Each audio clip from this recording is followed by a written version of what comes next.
Hi, Bright Horizons teachers. Today I'm doing a presentation entitled Innovation Adapters from a Biblical Perspective. You will encounter different types of people in opposition as you lead and introduce new ideas or innovations to the organization.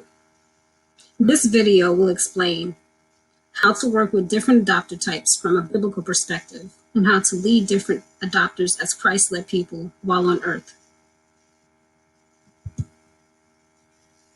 Everett Rogers has created a diffusion of innovation theory that describes 5 adopter characteristics that impact the adoption of an innovation. These are useful when trying to understand how or why innovations are or are not adopted. First, we have our innovators, who make up 2.5% of people. They are willing to experience new ideas. They should be prepared to deal with challenges such as unprofitability and unsuccessful innovations and some level of uncertainty about the innovation. They are daring risk takers. As a result, they may not be always respected by their peers. Next, we have the early adopters, which make up 13.5% of people. They play more of a role in the integrated part of the local social system than the innovators.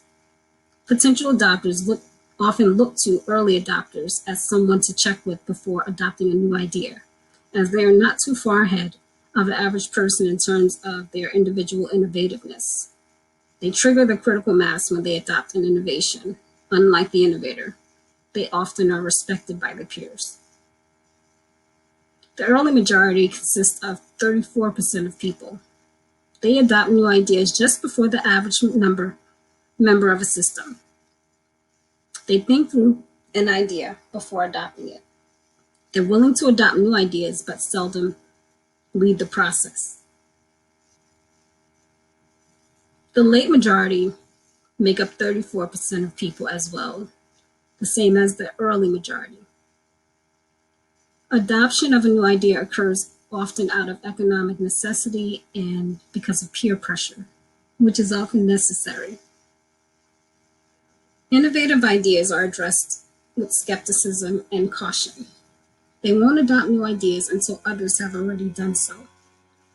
And lastly, we have laggards, who make up 16% of people. They are last in the system to adopt new ideas.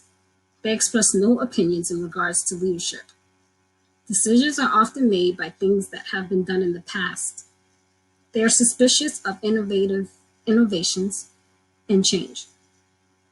They must be certain the idea will not fail before they adopt it. Rogers divides these 5 adopters into 2 categories: the early adopters, which consists of the innovators, early adopters and the early majority, and the later adopters, which consists of the late majority and the laggards. I will explain ways to utilize each adopter as you lead a system with technological changes. An example of an innovator in the Bible is Simon Peter. To convince him, it will be vital to express that the technology will be compatible to the needs of the end user so that they can introduce the ideas to the early adopters. They must know how they are going to use the device. For example, they may need to decide whether to adopt laptops, tablets, smartphones, or bring your own device policy. In Luke 5:3 through 6, it states, "And he entered into one of the ships, which was Simon's, and prayed him that he would thrust out a little from the land. And he sat down and taught the people out of the ship. Now when he had left speaking, he said unto Simon, Launch out into the deep, and let down your nets for a draught. And Simon answering said unto him, Master, we have toiled all the night, and have taken nothing. Nevertheless, at thy word, I will let down the net. And when they had done this, they enclosed a great multitude, of fishes, and their net break. An example of an early adopter would be Moses. And they actually usually know they have a problem and are usually actively seeking a solution to show the later adopters. So since initiating new tech to teachers, for example, means they need to learn new software and or incorporate it into their classroom practices, I will convince someone like Moses that there will be continued professional development, not just one day off training. But for example, we could have students as tutors, technology hotlines, social networking as tech support, and one-on-one training. It states in Exodus 7:1-6, "And the Lord said unto Moses, See, I have made these a god of Pharaoh, thee a god of Pharaoh, and Aaron thy brother shall be thy prophet. Thou shalt speak all that I command thee, and Aaron thy brother shall speak unto Pharaoh, that he send the children of Israel out of this land. And I will harden Pharaoh's heart, and multiply my signs and my wonders in the land of Egypt. But Pharaoh shall not hearken unto you, that I may lay my hand upon Egypt, and bring forth mine enemies and my people, the children of Israel, out of the land of Egypt by great judgments. And the Egyptians shall know I am the Lord, when I stretch out forth mine hand upon Egypt, and bring out the children of Israel from among them. And Moses and Aaron did as the Lord commanded them, so did they." An example of a person in the early majority category would be Philip. Now, people in the early majority usually know they have a problem, but they're not actively seeking a solution. They're usually looking for a solution or have not found one yet.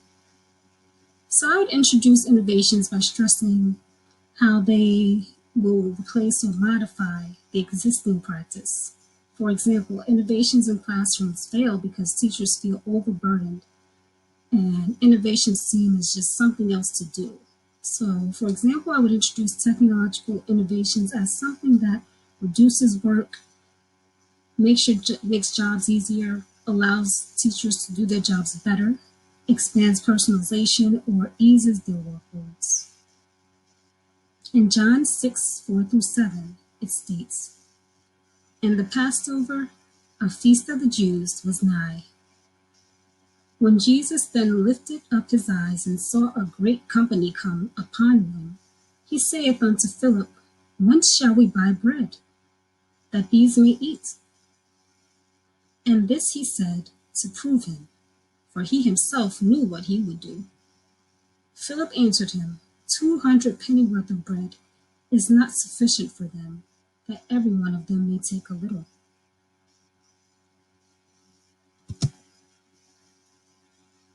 The next category of adopters are the later adopters, which consist of the late majority and the laggards.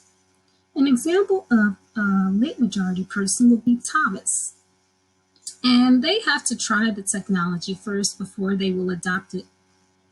So differentiated guided practice is necessary, meaning that not everyone needs the same amount. So I will promise them one-on-one assistance and, let them try it before they use it, before we, let them try it before they buy it. In John 14:5-10, it states, "Thomas saith unto him, Lord, we know that whither thou goest, and how we know not whither thou goest, and how can we know the way?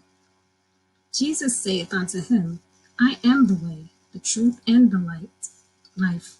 No man cometh unto the Father but by me. If ye had known me, ye should have known my Father also. and from henceforth ye know him, and have seen him. Philip saith unto him, Lord, shew us the Father, and if sufficient us. Jesus saith unto him, Have I been so long time with you, and yet had thou not known me, Philip?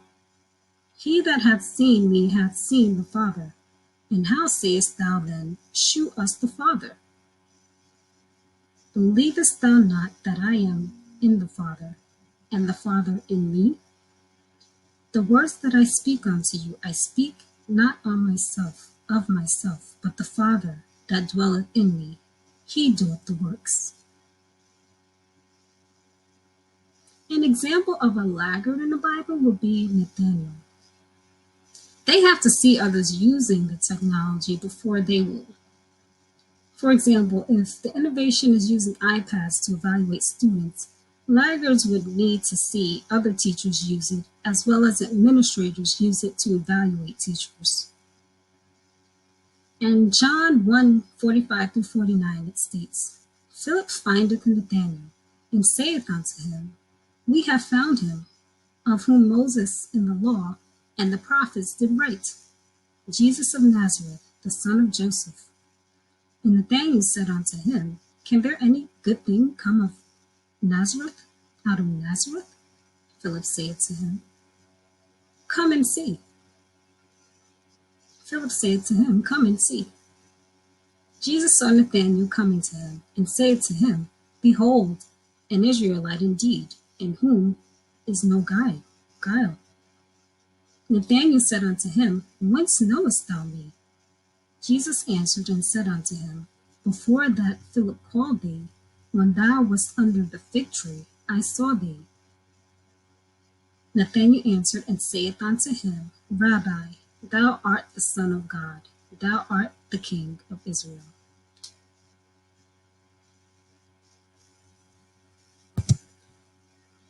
Lead like Christ.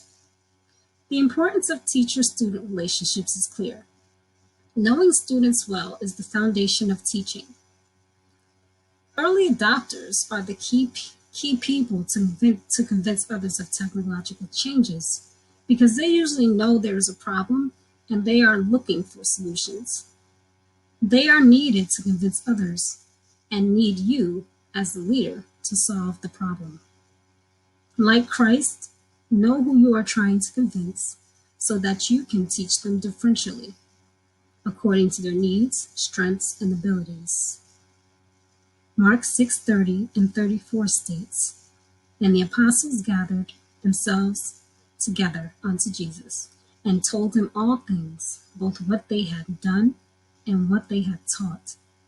And Jesus, when he came out, saw much people, and was moved with compassion toward them, because they were as his sheep not having a shepherd. And he began to teach them many things.